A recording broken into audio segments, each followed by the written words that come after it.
Global expertise from San Fran to China. We are core consultants, not your average miner. DFC and Darby now confined to the house. And so now we bring you core from the couch. Hello, my name is Lara Smith. I'm here in my home in Tel Aviv, and my next guest is Renato Tichauer from Tremond Metals. He's sitting at home in the US? New York City, yeah. New York under lockdown. Yeah, exactly. Welcome. Yeah, I'm home for, I think, 13 or 14 days now. So yesterday I went for a few minutes to walk around the block, but otherwise I'm staying home and walking the corridor in my building and the hallway back and forth a few times, besides exercising at home. Okay. Yeah, can play tennis in the meantime. So yeah, so you're going to be waiting to play tennis, I'm sure, when you. Yeah, I missed that. Yeah, when the future looks brighter. So how's work been for you? What's happening at Tremond Metals then? What is Tremond Metals? Let's start there. Well, basically we do mostly ferroalloys and manganese ore is our main businesses.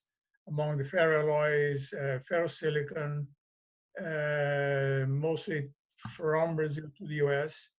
In other times we did China to the US. Mm-hmm. And noble alloys everywhere in Europe, in the US, in Europe, in Latin America, and ferrosilicon also to Latin America. So this is all. Niobium at one stage and tantalite, no? Niobium as well, columbite, tantalite. We do a lot of other things, and then Eduardo, my son, is in charge of carbon products like coal, met coke, nut coke, anthracite,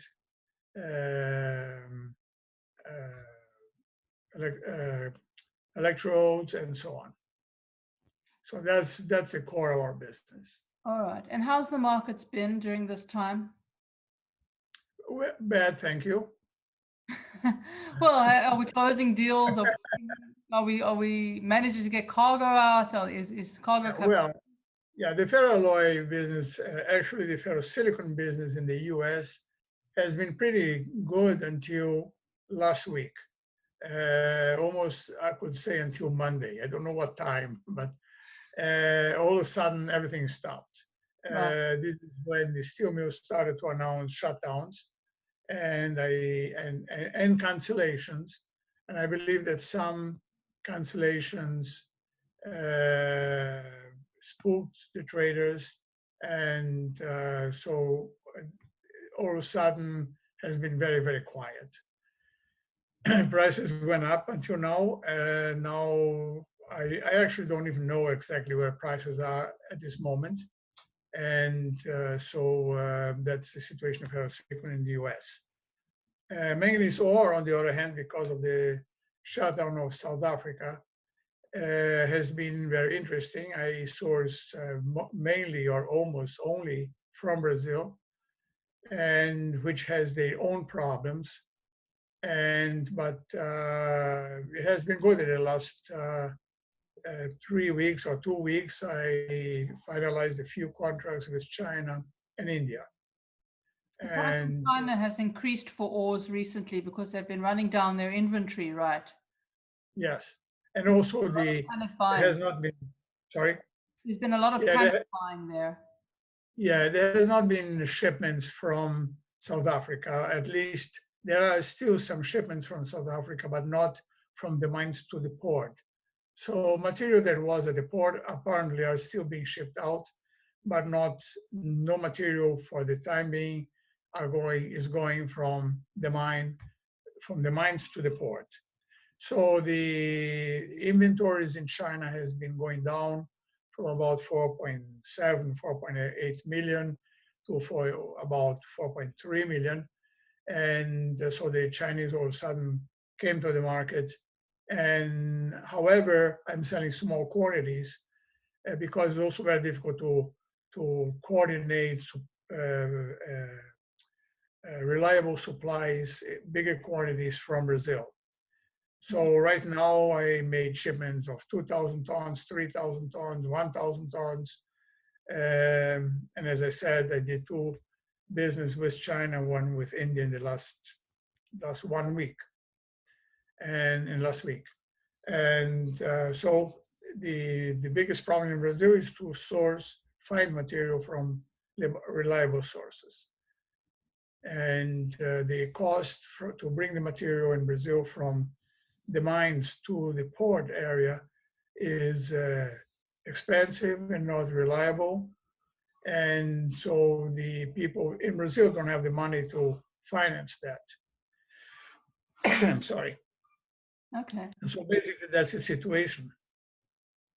Where do you see the situation turning in the US? Because that's your main business, the Brazil-US route, right? Well, for manganese ore and ferrosilicon, yes. Noble alloys I do in Europe and also in Latin America, also ferrosilicon in Latin America. We have shipments to Latin America that we don't know when we are going to be paid. Colombia, for instance, is in total shutdown, including banks. And so the situation is unclear what's going to happen.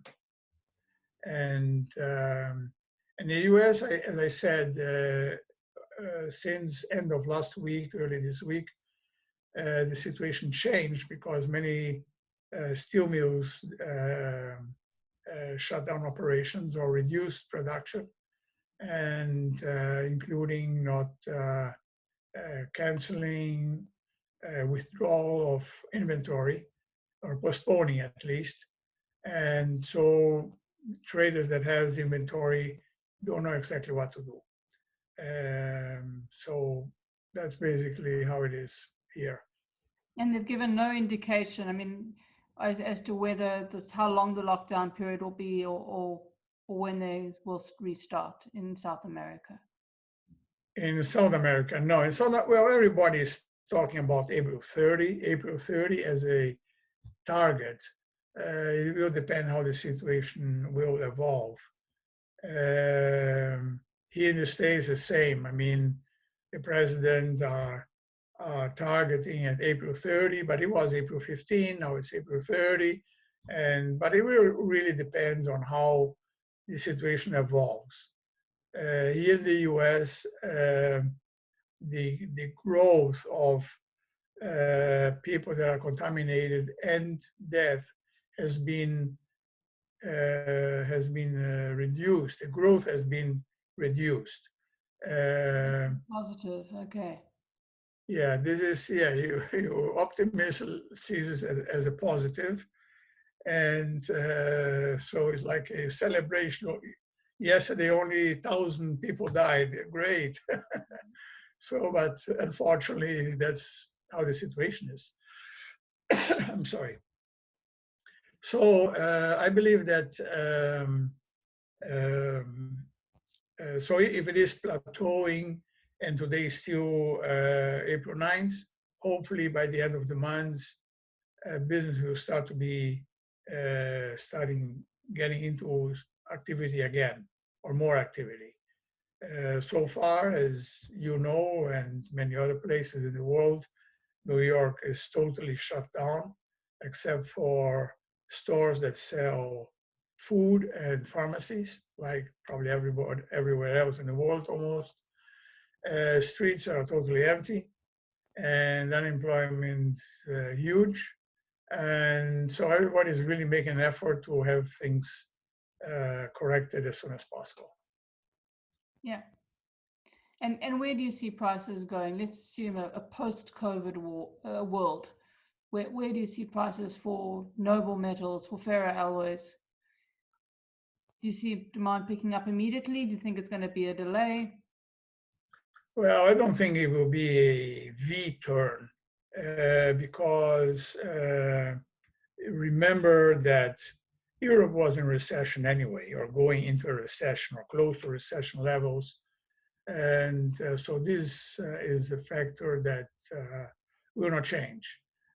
On the contrary, it will get worse, and the recovery, no matter how much money the governments are putting in the market, I think the recovery cannot be that quick, including because many people who get money from the government, individuals, even companies, they in the first moment they will save. They're not going to go in a spending spree, as for instance in the US was the case. Not so much in Europe, and that has a different mentality. But so nobody is going on a spending spree right away and get people who didn't go, people who used to go to almost every day to restaurants are not going every day. They learn to stay home and delivery. The delivery business has been growing, has been great. Zoom business has been great.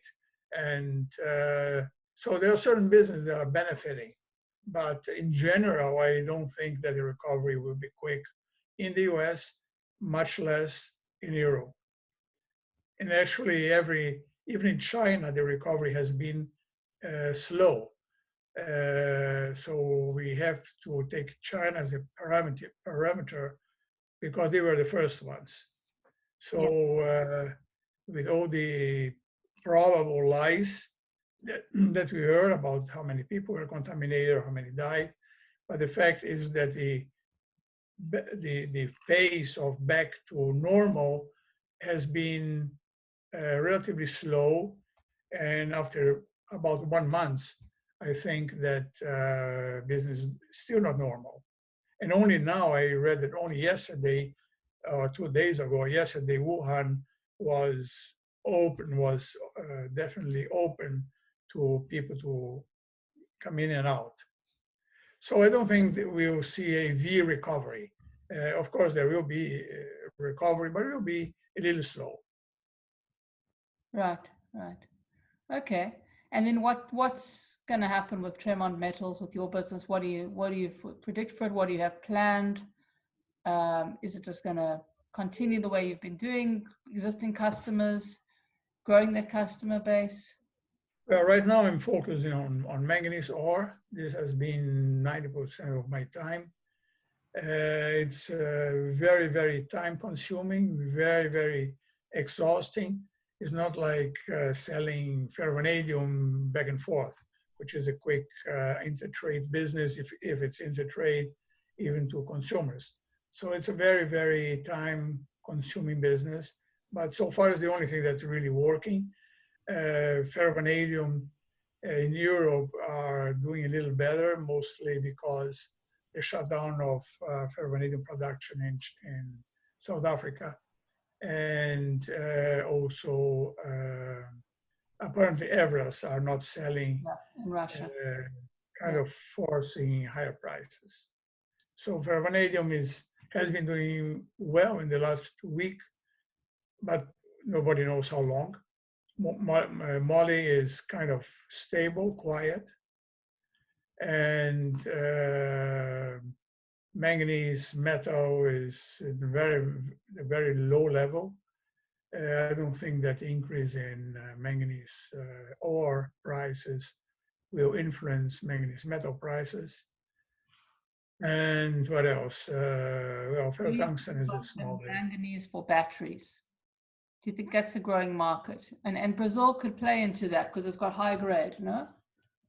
Yeah, Brazil has a high grade. Brazil has all kinds of grades: low grade, high grade. Grades range from 30% to 50%. So Brazil has all kinds of manganese ore, but there are many other problems because except for two big producers, which is Vale and Buritirama, all other producers has a lot of problems, financial problems. Some of the small mines, the guys are really producing empirically, amateurishly, and they're just taking where they expect prices to be, the manganese content to be the highest. And then when it comes to the port, not necessarily it is the highest as they expect. So it's a lot of problems, production problems, logistic problems, and so on. Documents, most of the producers don't have documents. In other words, they're not legal, so they use documents from other mines. So, you know, it's a very different situation. But yes, there is a big, huge quantities of manganese available in Brazil, but there are none of the big investors has been interested in investing and moving with that to explore these interesting quantities of manganese ore that is in Brazil. Right. What do you think the potential is for manganese for batteries? Do you think batteries could be the driver of manganese prices in the future? Well, I don't think the quantities that will be used in batteries will be so big. We also need to remember that the composition of the batteries has changed from more cobalt, less cobalt, manganese, lithium, and nickel. So the composition of batteries to produce batteries has changed. Right now, I mean, I'm talking about short term. If I'm talking short term, I'm talking about, let's say, 2, 3, 4 years. I don't think that it will be growing that much enough to influence prices. The biggest manganese production will still go for the steel industry, for carbon steel industry, for production. And your outlook for vanadium and ferrovanadium?